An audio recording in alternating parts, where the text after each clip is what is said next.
Et il n'y a qu'un seul angle, c'est la rationalité.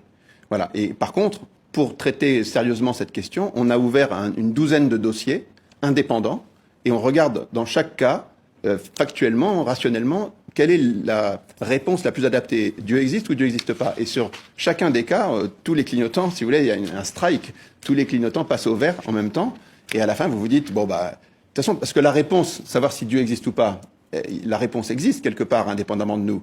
إن في خلق السماوات والأرض واختلاف الليل والنهار والفلك التي تجري في البحر بما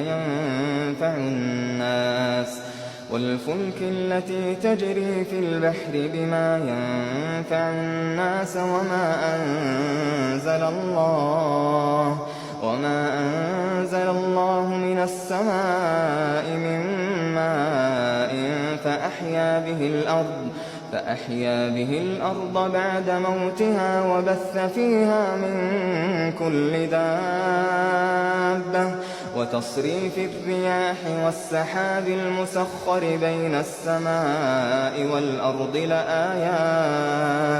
لآيات لقوم يعقلون. Nous, la seule chose qui nous empêche de savoir, c'est notre manque de connaissance. Or, la connaissance a beaucoup progressé, et comme il y a des interactions entre ces deux thèses dont parlait Michel-Yves et le monde, qui fait que, par exemple, si Dieu n'existe pas, toutes les théories athées de tous les temps ont dit le temps est infini dans le passé, la matière a toujours existé.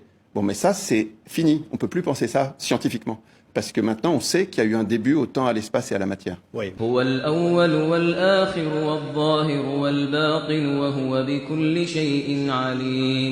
ne croyez pas à l'infini avant, non, et à l'infini après, c'est pas nous, ou à une multitude d'infinis. Scientifiquement, l'idée de l'infini a été détruite par plusieurs découvertes. La première découverte qui a détruit l'idée de l'infini, c'est ce qu'on appelle la thermodynamique.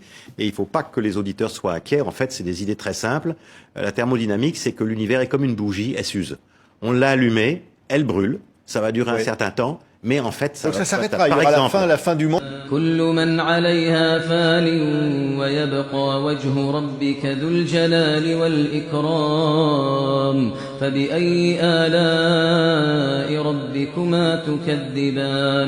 fin de l'univers. Voilà, par exemple, le Soleil que nous aimons beaucoup, il est né il y a 4 milliards d'années. Avant, il n'existait pas. Et nous savons aujourd'hui que dans 5 milliards d'années, il sera complètement éteint, il sera complètement noir et froid. Donc, tout le système solaire va être éteint. فإذا النجوم طمست وإذا السماء فرجت. Et après le Soleil, toutes les autres étoiles